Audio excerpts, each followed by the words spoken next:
Welcome everybody to Planning for a Life After a Full-On Career with myself, Amanda Whiteford, and Brian England. Hello. Lovely to have you all with us. So we're recording the meeting, so you'll get a recording of this afterwards. And for anybody who couldn't attend at the time, this will be loaded up to our YouTube channel, along with all of the other recordings from this week. I hope you've enjoyed the week. If you've been to any of the other sessions, I'm certainly looking forward to seeing some of the ones that I've missed. I'm sure that would be great. We thought we would start off today with some introductions. Always good to introduce yourself. I'm a terror for forgetting that, probably because I know who I am. But anyway, my name's Amanda Whiteford. I've been working in HR since 1987, so I've run around the block a few times. I've been a fellow of the CIPD since 2000. My career has spanned pretty much all aspects of HR, starting off as a generalist, as we were called then, business partners as they are now, for about half of my time in HR, running my own teams, working in the banking sector, and then moving into the L&D side of things, specialising in leadership and management development and coaching. And that's what I've done for the last sort of 15 to 20 years now. Getting towards retirement myself, hence my qualification, as it were, for bringing part of this webinar to you along with Brian. Brian, would you like to say a few words about yourself? Yes, hello everyone. My name is Brian England, and yeah, I've been at work since 1971, so it's a ridiculously long time. But I started with the energy industry back in 71 in accounts, and then moved to HR after about, I can't remember now, about 10 years. In-house HR team, doing mostly business partner type roles, certainly not specialist. I was always very much a generalist, and then was made redundant in 2003, and along with someone else on the call, Karen Barnes, and a couple of others, we set up a company called Blue Star Human Resources, which is still going strong. But I retired from Blue Star this year. So I'm a new retiree since June this year. And it's all been really weird with COVID and everything. But nevertheless, I am now sort of taking it easy. So we'll talk through a bit of that later. Yeah, thank you. So we thought, given the theme of the webinars throughout this week, the annual event, we started off with an introduction to HR and getting started in your career, how to develop your HR career. We thought it was a good thing to sort of almost come full circle, as it were, and talk about, for those people that are getting towards the end of their careers and starting to think about retirement and what that might mean, what it might look like, that it'd be worth running a session on that, as we both reached that stage of our own careers now, and the really interesting area that it calls upon us, as it were, thinking about how you approach it. I think most of us are now very well aware of the kind of keep fit, sort out your finances, but there's so much about the psychology of approaching retirement towards the end of your career that we thought was really interesting to talk about and to share what, our view of what was happening for us. As we're both now, as I say, in that sort of retirement area. So our objective for today is to look at two key aspects of this, really. It's to look at the legacy issue that you're going to leave behind. And in fact, this element of the talk, I would suggest, actually should apply to us whenever we think about moving on to another organisation. So it actually ought to apply throughout our career, but especially I think as we come towards the end of our career, and then what it's like to think about retiring and what it might mean for us, and the things that we really need to get our heads around as we approach it and start to go through it. So that's what we're looking to share with you today. Please do use the chat box for any questions. Brian will be monitoring it for me, I'm sure, and I will be doing the same for Brian as we go through, and then we'll take any questions at the end. If you want to unmute, then that would be great. Okay. Right, so I'm going to start off and talk about the legacy aspect and things that I want you to think about. This whole session is really quite reflective, so do feel free to make lots of notes for yourself. Why is legacy important? I think it's really important, as I say, each time we're in a role and we're thinking about maybe moving on, thinking about what we've achieved in that role. So the sort of questions I would pose and get you thinking about are, what kind of leader are you? really, not what what you hope, but what you think your actual impact as a leader is.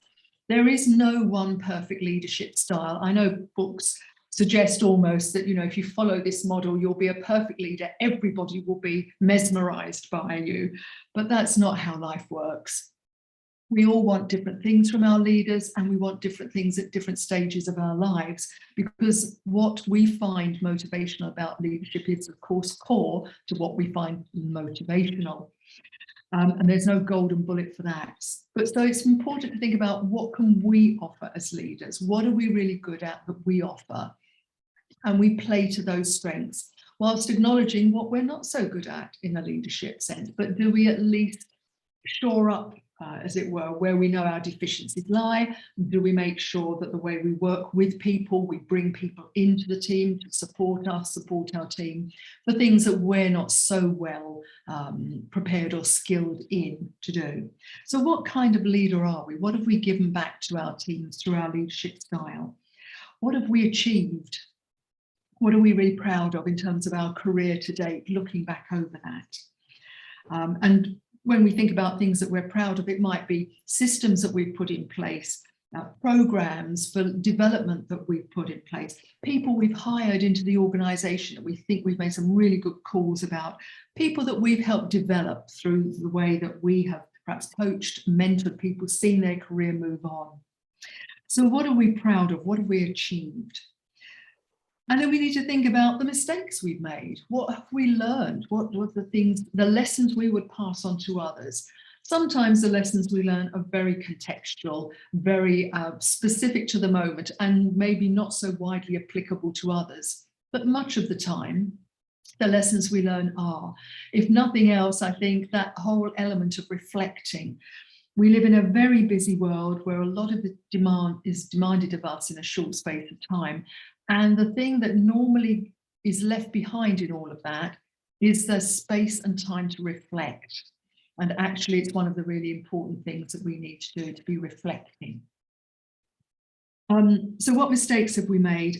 How can that help others? And that could be anything. It could be from decisions that we feel on balance we should have been better at. It could be around the way we've designed things. It could be a way around people we've brought on in the team. Maybe we've pushed them too early, not pushed them at the right time to move on, as it were, and progress their career.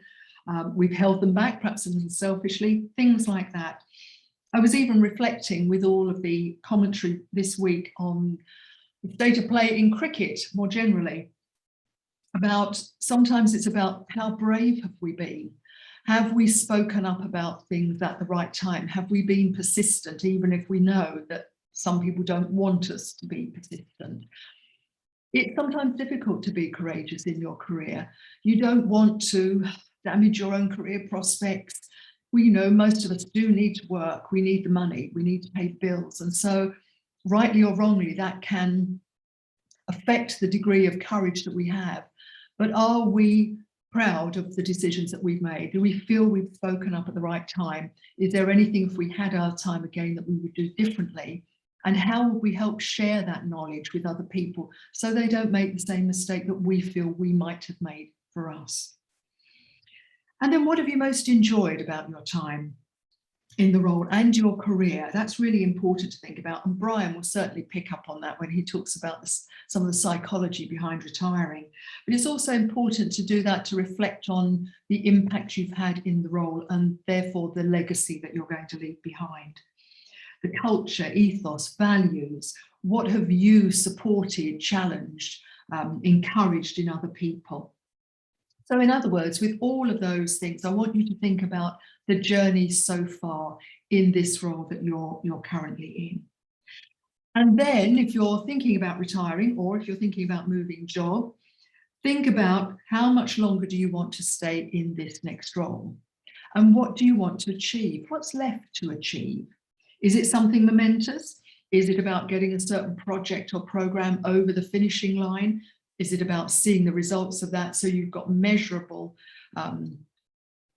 metrics that you can say to a new employer, or just say to yourself, I know that we installed something, it worked really well, these were the metrics, I'm really proud, giving yourself that pat on the back for a job well done.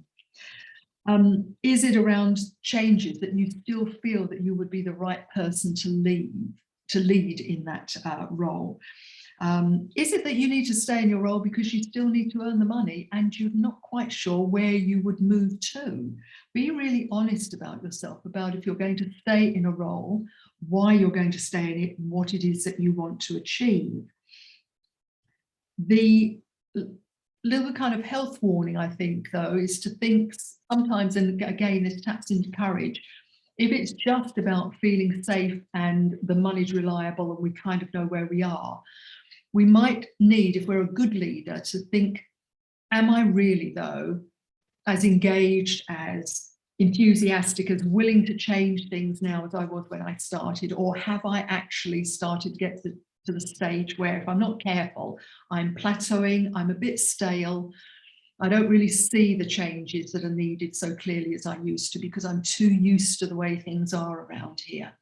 And if in your heart of hearts you think that might be true, then the courage to accept that and think, actually, I do need to find another role. I need to think about my succession planning, who could come in and replace me, and what I might do next. That can actually be quite liberating, as well as maybe a little bit frightening at the same time. But courage is needed. So think about what there is left to achieve in your role, and think about, therefore, the legacy you want to make sure you leave behind. What might that look like? It might be around the team's development. It might be around that very succession planning that I just talked about.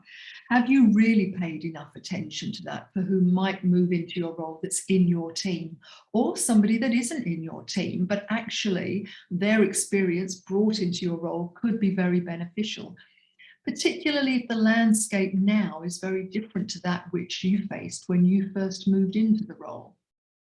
Recognizing the differences and what needs to move on.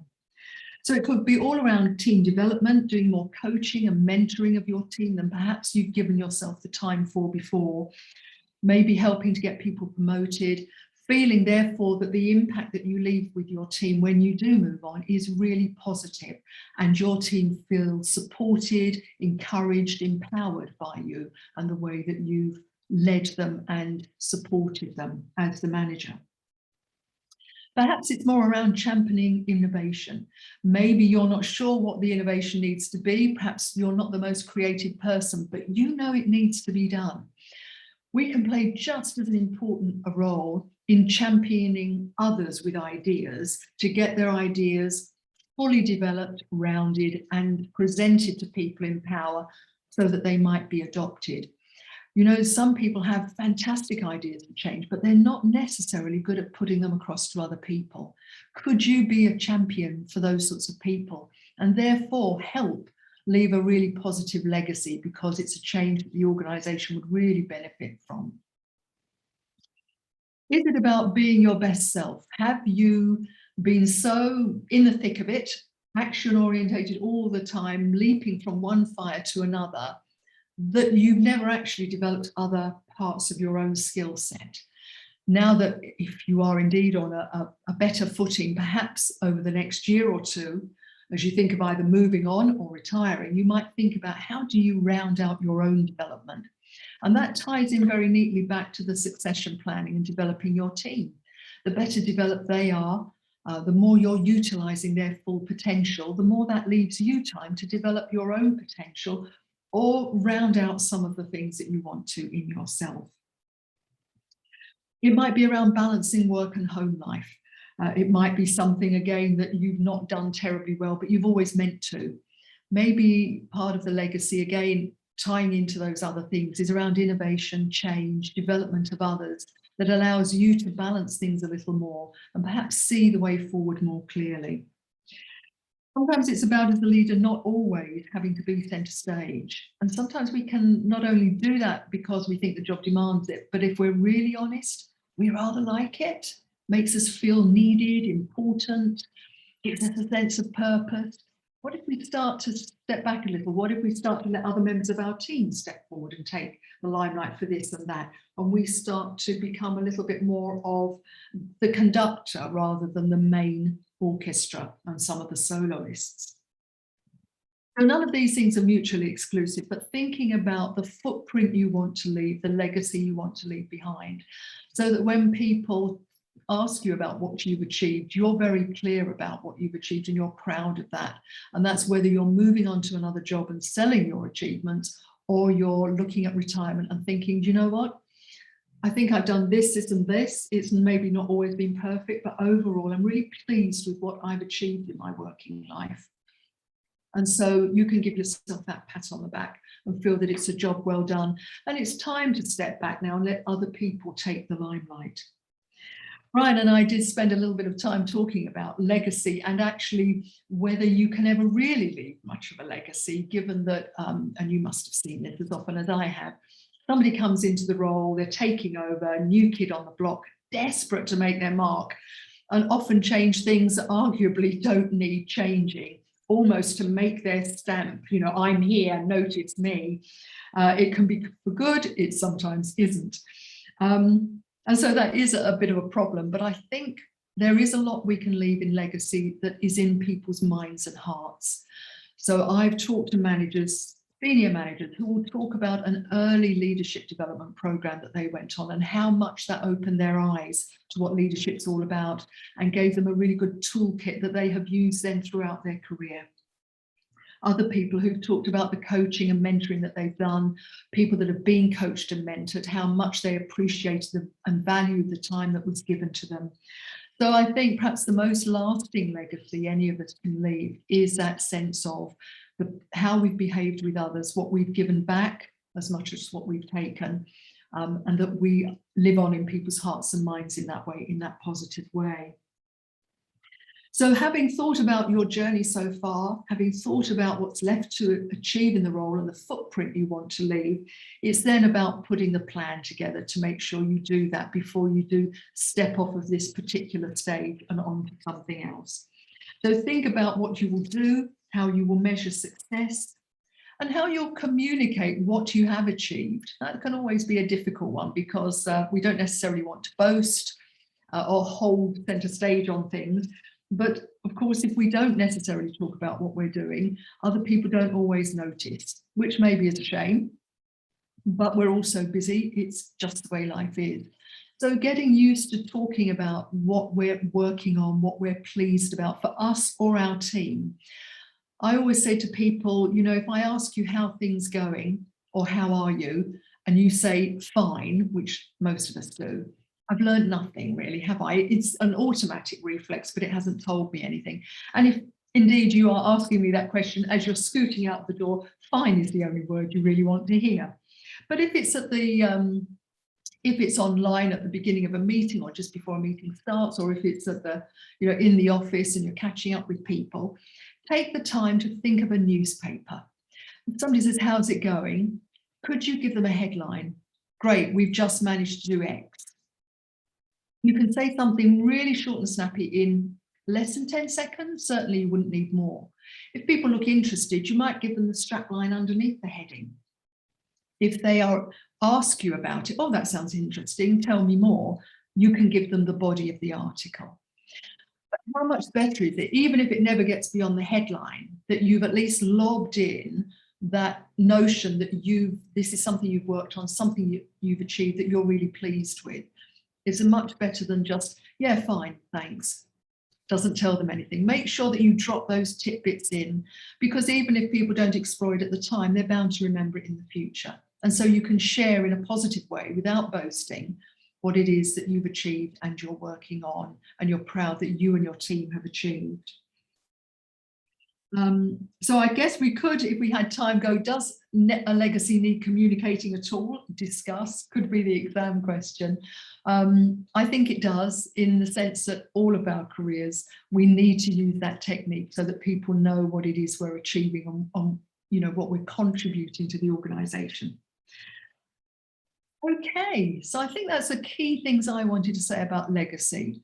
A really important thing. I think it's neglected a lot of the time. I have interviewed people who've been, you know, and I've looked at the CV and they've moved on about every 3 years. And I think, gosh, you never really hang around, do you, to see how things work through and how things land. I like to see a legacy when I'm recruiting people, but perhaps that's a personal preference. So legacy, there it is. Any questions before we move on? Anybody want to put anything in the chat box? Well, thanks, Amanda. That was great. I mean, I think it is just so key, isn't it?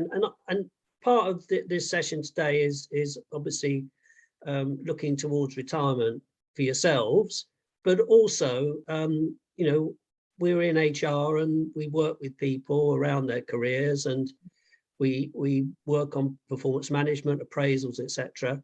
And what we're trying to sort of say here is also, when you're working in HR and people are coming up towards retirement or within the last 5 years of possibly their time with you, it's useful to build in something around perhaps appraisals, around something else, that some other means of communicating with people that encourages them to think ahead and plan for their retirement. So absolutely. You know, And I think the more senior people are, the more we want to encourage them to really share their experience, their knowledge they've accumulated over the years with other people.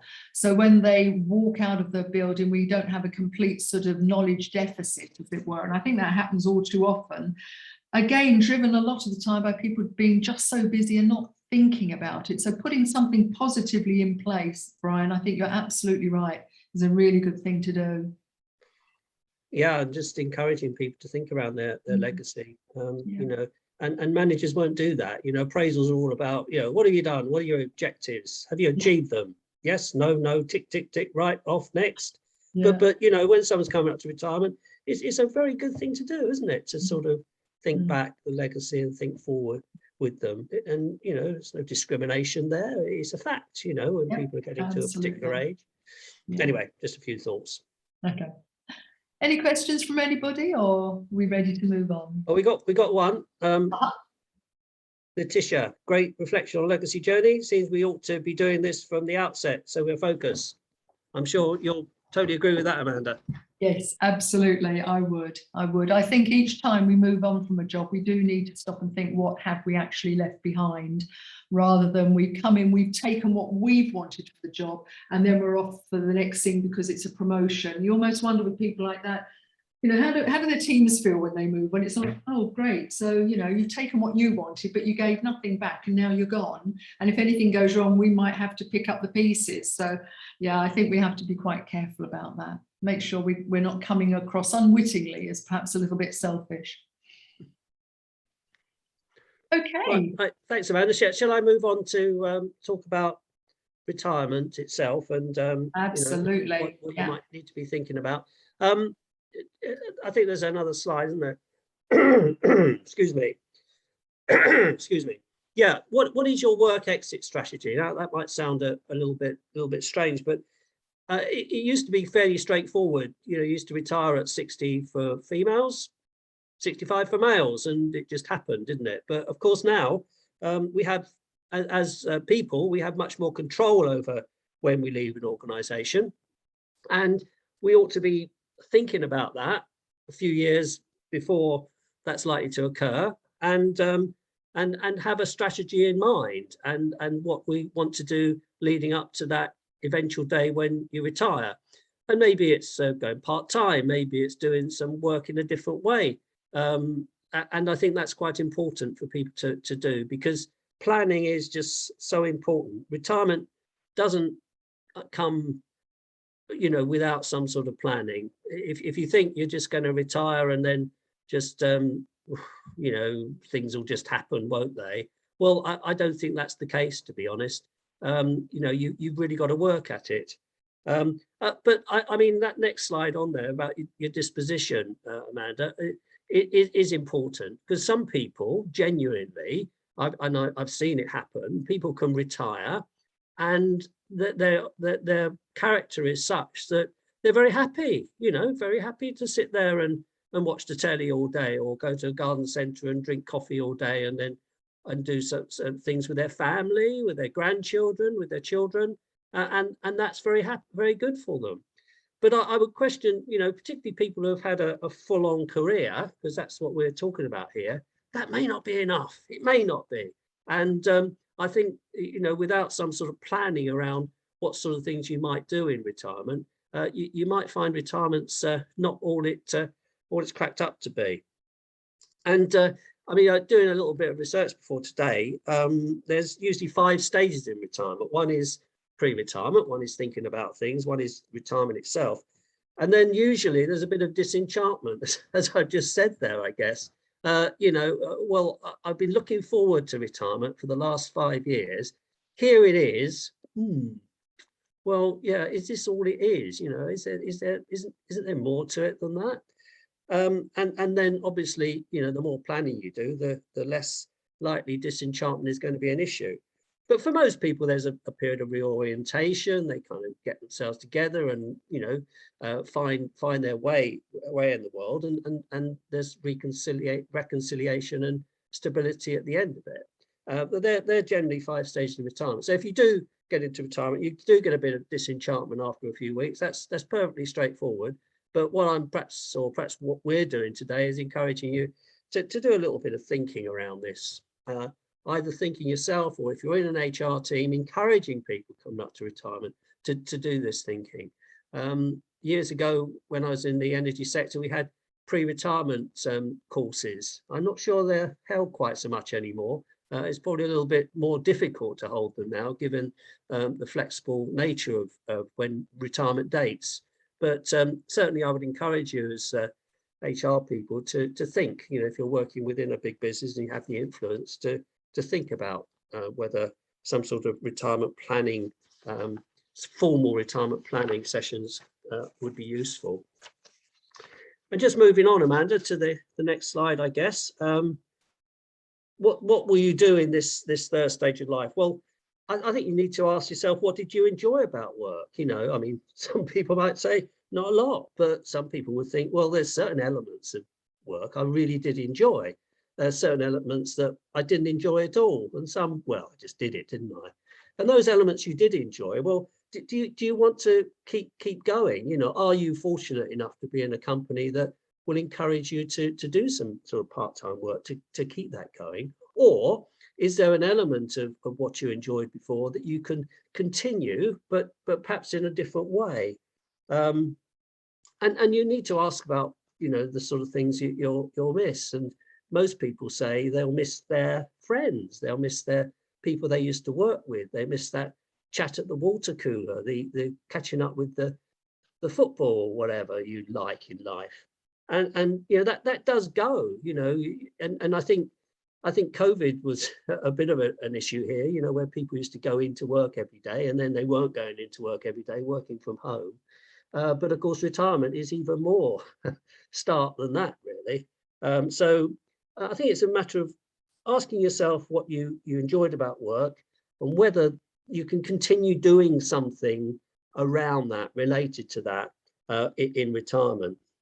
And I've just put some notes here, and I'd say, well, will you, and then in brackets, perhaps secretly, miss the power and status of your job? Because don't forget, when you're at work, you're actually, you could be, particularly if you're in a senior position, quite an important person, and people respect you, and people around you sort of look up to you for mentoring, for general support, and for instructions.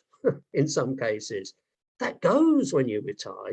You don't have all these people around thinking, you're somewhat important. You're not important at all anymore, because you're just another retiree, and that, in my experience, can be quite a shock to some people.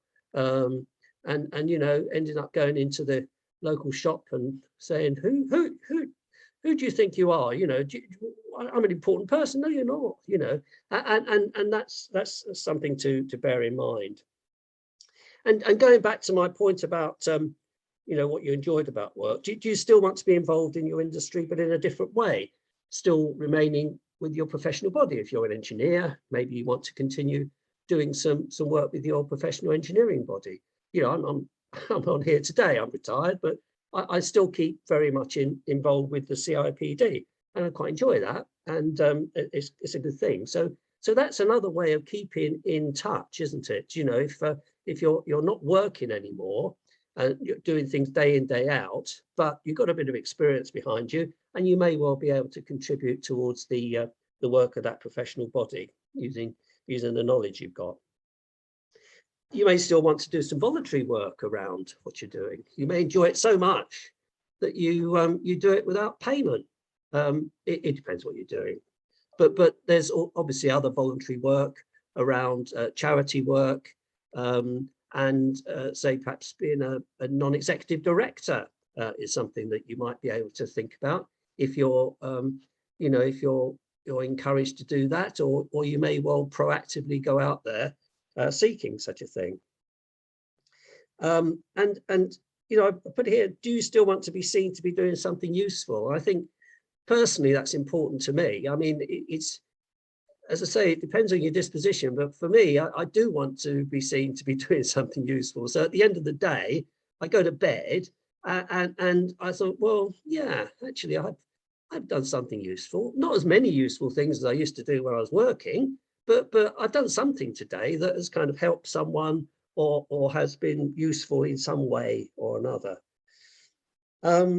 And I say, I put down here about charity work or setting up a business, indeed, to do something you've always wanted to do. No excuse now, is there? You know, a lot of people say during their working lives, oh, if only I had the time to do that. Well, you have now, you've got the time, and hopefully you've still got the energy. And so do it, you know, grasp the nettle and get on with it. Studying is another thing. I know a few people who have retired and they go to university or do some sort of open learning course to again perhaps enhance something that's been of interest to them for years. You know, I've always been interested in history, but I've never done anything about it formally. And I've written down here, you know, if nothing else, it might help you answer some of those TV quiz questions that appear on Eggheads or whatever. So it might have a practical benefit as well. And you know, even if you're not doing on a paid basis, your interest you always had. You know, if you've been an amateur photographer, maybe you want to do it, you know, more seriously in the future. Okay, so going ahead, Amanda mentioned about the predictable things around retirement that we always kind of think about, particularly the financial health. I mean, you know, if you look on retirement on the internet, every single thing that comes up in Google will be about, you know, is your pension okay and all this sort of thing. It's all about finance, money. And I would put to you, you know, talk about the psychology behind retirement. That's much more important than the. I mean, the money is important, of course it is. You know, we all need money to get by, and it's an important fundamental thing about retirement. You need to get sorted, but it's not everything, you know. And there's much more around the general well-being that I think we all need to think about. And you need to ask questions about how you're intending spending your money in retirement. What are your plans over the lifetime of your retirement? And a lot of people sort of keep money by, and then they get to their 90s and they can't spend it because they're too tired. So, you know, you need to think maybe around, well, do I want all those holidays in my 60s, my 70s? Will I be doing so many in my 80s? And I don't think people are really encouraged to think in that way, you know, because that's not really the financial institutions, not in their best interest. So you need to know how you're going to eke out the money you've got, particularly if you've got lump sums or, you know, in pension schemes, how you're going to eke it out, bearing in mind that as you get older, you're going to get tired. What about your physical health? Now, this is something that people do talk about much more nowadays, physical health and your mental health, because your mental health will change. The way you look at things will change on retirement because you haven't got all that thinking to do. You know, whenever I woke up in the morning, I had a shower, I was always thinking, I'm going to see that client, I'm going to see that client, I'm going to see that client, I've got to do this. And you were there's something going on in your head all the time. But you know, that's not the case when you retire quite so much. There might be other things. You might be thinking about, well, how am I going to mend this? How am I going to mend that? All right, yeah, but it'd be different. So need to bear that in mind. And the physical health thing, you know, the mere act of getting up and rushing around, doing what you need to do in the morning, get in the car or walk into the station, you know, there's quite a lot of physical activity involved in just going to work, you know. And again, that isn't there anymore. So you need to think in terms of, how am I going to replace that? You know, am I going to go to the gym? Am I going to start yoga or Pilates or whatever? All those things need to go through your head, because it's important. And again, you know, I have seen people, when they get to retirement, just their physical health goes downhill quite quickly, because they're not doing so much physical activity as they did before. And eating, drinking, you know, you drink more coffee do you drink more coffee at work or when you leave? Well, I don't know, but you will change. It will be different. What you eat and what you drink at work will be different to what you're eating and drinking at retirement. It will naturally be different, but maybe you need to think about what you do there in order to make the transition easier. So just moving on again, using your time well. I put a few things down here. Do you enjoy routine? Does require a routine? Some people love routine, some people don't. Some people like to live their lives by lists. Some people like to live their lives just as it comes. And you know, that will be the same in retirement as it is, you know, when you come to the weekends now. You know, some people love to plan their weekends. Some people just like to wake up on a Saturday morning and see what happens, you know. And again, it depends how you are.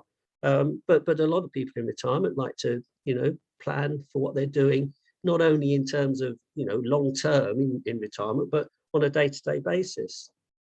And how will you manage things with your partner when you retire? I mean, there's your partner, maybe already retired, for instance.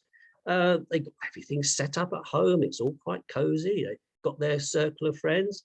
Then you come along, don't you, when you retire?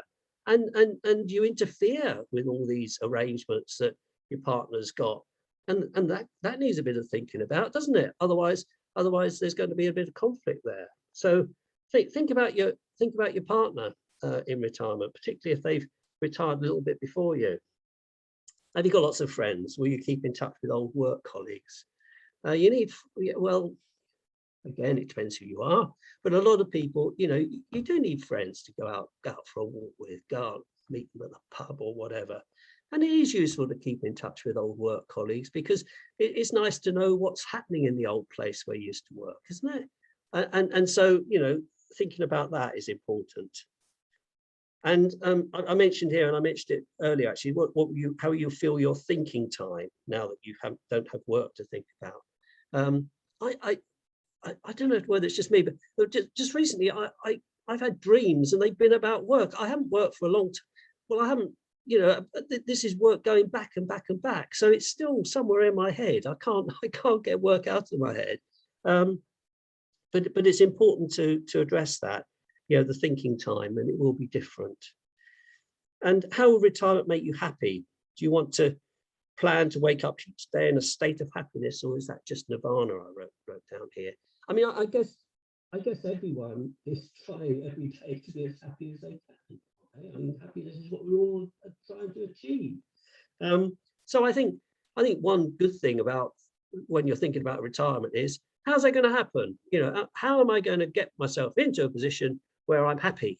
Beginning of the day, at the end of the day, it's not going to happen, is it? You're not going to be happy all the time. We all know that, but we can always strive for it, and those plans should be probably around that. And this is just a personal view, I guess, but getting things sorted out for everyday retirement for me is more important than going from holiday to holiday. I remember going on a holiday a few years ago, and I was sitting opposite some people in a train, and they had been on holiday after holiday, and they looked bored. Yeah, it was almost as if going on a holiday was getting boring. Well, maybe that's exceptional, but holidays are an escape, and everyone loves a holiday. Not with COVID, but you know what I mean, in normal times, we all love a holiday. But I think it's unwise to just leave lead your retirement in such a way that you're just looking forward to the next holiday. The important thing, I think, is to get your day-to-day things sorted out, rather than using holidays as an escape from possibly a bad retirement. There are just a thought, just my thought.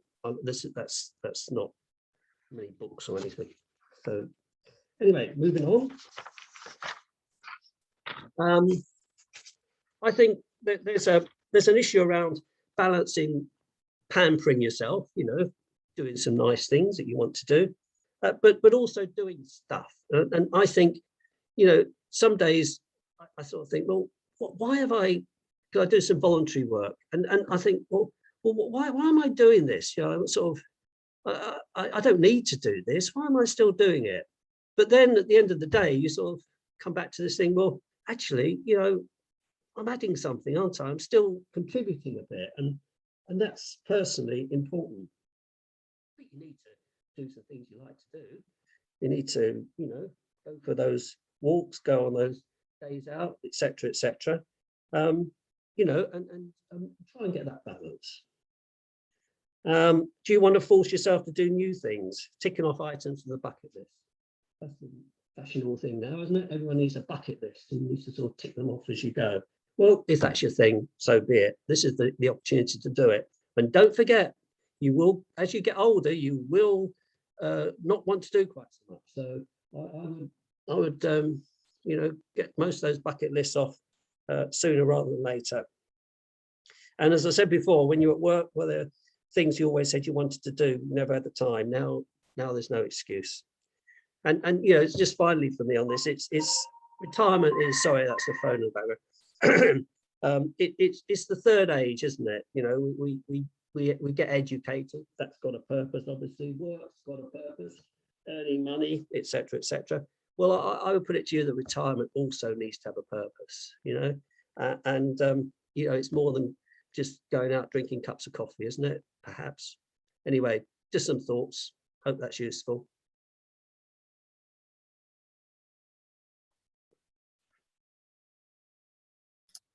Thank you, Brian. That was a really good talk through all of the key issues there. And I was thinking it might be worth sharing my own sort of approach to retirement with people. I think, yes, we've got time. So a few years ago, I moved to working 3 days a week, and I worked for a consultancy, and I really loved it. And that was I liked the intention of that. I liked the thought of it would balance my life a little differently. It meant I was around a bit more to help my son through his A-levels, that sort of thing. But I was beginning to think ahead around, well, when do I want to retire? And I wasn't sure when that was. Like Brian, I'm one of those people, I need to have a purpose. I've got lots of energy. I'm not good at sitting still, and I'm very easily bored. I've had career breaks before, like when I had my son, for example, and at first it's brilliant, the ladies at lunch, it's fantastic. But within a year, I'm bored and I need to do something. So that hasn't changed. And it was really, I hadn't actually planned on retiring. It was COVID, the business, we had worked through to about, I think, the September after the first round of COVID back in 2020. And after that, we had to, the company had to make me redundant. There just wasn't the work, and they thought the furlough scheme was ending, although ironically it didn't. But there really wasn't the work there. And I thought, okay, that's fine. It wasn't a particular shock. And I started to think, right, what shall I do next? What shall I look around for? And then thought, do I want to do that, or shall I use this almost as a way of forcing myself to contemplate this? My father had died earlier last year, and I'd sorted all of that out. And you start to look at how things could be different. I'd also started to work as a non-exec director with a charity, which I still do and absolutely love. And so over the months, I've sort of settled into a new routine. So I play a lot of tennis. I do Pilates. So I can recommend that. So I'm working, I'm on the committee of my tennis club now. I'm doing this NED work. I've signed up for school readers to go in and sit with children and listen to them read and help theirs, which I'm really looking forward to starting. And, you know, life's really busy. It's been fantastic. It's, you know, and it does allow me to balance things at home. The odd thing is, of course, my husband's still working and wants to work for about another 5 years. And I'm thinking, I've got lots of holidays in mind that I want to take. So there are going to be some interesting discussions there, I think, about how much I might be away compared to him. But I have to say, retirement has been great fun so far. This whole thing about being useful. And for me, that was the key psychological thing to really think about. You know, I like feeling useful, that I'm contributing, I'm giving something back. And that was an important thing for me. My ego wasn't too big that I could let go of that sense of power. I did that a few years before I went and worked for the consultancy, when I was back in corporate life running a team. So I guess in a way, my approach to it, and it wasn't necessarily planned this way, but it has helped. I've taken incremental steps. So when I stepped out of that corporate role, running a team, department, all of that, working for consultancy, I was really just one of the consultants. I started giving things away a little bit at a time. And I guess that gives you time to adjust and find a new way of living that's energizing, engaging, and important for me. And you may find the same thing depending on your approach. On the other hand, you may be thinking, I can't wait to just sit at home and do nothing. Good luck to you. If it suits you, then go for it. Absolutely, absolutely. But it's thinking ahead, isn't it? It's thinking ahead to what it's going to be, you know. And if you think ahead and you get it in your head, well, you know, it's going to be, you know, just sitting around doing very little. Great, good for you. But I think you need to do that thinking well ahead, and not do it on the day you retire. Absolutely, absolutely, because it is, I think that's it. All the things you've got to think about, it is a psychological journey. And for some people, it's, so for example, worked a few years ago with a guy, one of our senior managers, and he went on a leadership course, came back. How was it? He said, actually, it was really interesting because I realized I've been lying to myself for years. Oh, why? What was that? He said, if you'd have asked me, I'd have told you I always put my family first. He said, but it made me realize I don't. I put work first. I always have. And if I'm honest, that's the way I am. I'm not going to stop. So it was a real watershed moment. So when he gets to retirement, his family are used to him not being particularly around or committed. They will very much have their own lives. It's going to be quite a journey for a character like that. So some of the self-reflection that we're really encouraging you to take on, for if you're helping other people towards retirement, to encourage them, is you've got to be really quite brutally honest with yourself about what you get out of work and what you're going to miss and how you'll replace that. So you might not want to share all of that with other people, but you need to share it with yourself. Really, really important in order to be happy when you're retired and feel fulfilled. Yeah. Any questions? Well, I've just seen, not a question as such, but Sheila's put, really recommend looking to be a school governor to anybody. Yes. HR skills really useful. Yeah, I really agree with that. I'm not a school governor myself, but I understand that one. Yeah, the HR skills are very, very useful if you're sitting on a board of governors, and also extremely satisfying. And what could be more satisfying than you know, making sure a school operates effectively. So yeah, good advice. Yeah. Another one I would suggest, which I've done myself and I might be going back to depending on my time, the time I've got, but I used to work for Citizens Advice, and that is tremendous. You really feel like you're contributing and helping people. You see a completely different side to society. I mean, it's very educational from that point of view, insightful, but it's also educational because you have to do a lot of training in order to give the right support. So if you like feeling you've got a purpose and you want to give something back as well as gain intellectual stimulation and knowledge, it ticks all of those boxes. And Citizens Advice are always looking for volunteers to help people. Yeah. And it sometimes, there's a really interesting comment here from Howard, who says that, you know, given lots of ideas, developing a new career and lifestyle, could never sit around do nothing. So obviously someone who does want to keep going. But already a trustee of a voluntary service organisations, they need HR support. And that's a really interesting point, isn't it? You know, don't leave it till retirement to perhaps get on one of these organisations or get involved in an organisation, but do it, you know, a few years beforehand or many years beforehand, and then you know, retirement isn't so much of a problem, is it? You know, you're not falling off this cliff edge. You've still got something that you've been involved with for 5 years or so to continue with. So, you know, your main job's gone, but the work with the voluntary organisation continues. Yes, absolutely. Yeah. Excellent. Sorry, any other final points? Anyone want to come online and show themselves and ask a question or make an observation? Because this is more about observations, really. It's more about sort of us all sort of chipping in and helping each other, I guess. There's no one answer to these things. But or put anything in the chat. If not, that's fine. But if anyone's got any views, well, this is the time. I'll put in a plug while people are thinking about that. So as you know, our CIPD branch has a mentoring program. We've just finished the program for 2021. We're going to relaunch for a new cohort in January 2022. So look out for adverts, as it were, notices around that, but really encourage any of you that you think you might enjoy being a mentor to some of our younger HR colleagues. We would very much welcome your engagement and would love it if you would sign up to support us. We've had tremendous feedback from the first cohort from both mentors and mentees that they found it really beneficial and worthwhile. So if you would like to make that part of your journey at any stage in your career, it would be brilliant to hear from you. And that details about that will appear in the newsletters, won't they? Yes, yes, they will. You're getting every month. Well, Helen's asked, what's your advice re CIPD subscriptions worth continuing?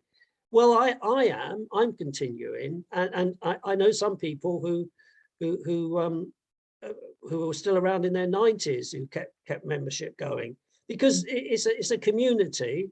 You know, I'm chair or co-chair of the local branch, but I think even if I wasn't, I'd still continue to pay my subs, because you know, you still get involved with lots of things and hear about lots of things, and it is there are networks there that you can join. So personally, I think so, but others may disagree. I think it's useful to keep in touch with your professional body, particularly if you've been a member for some time.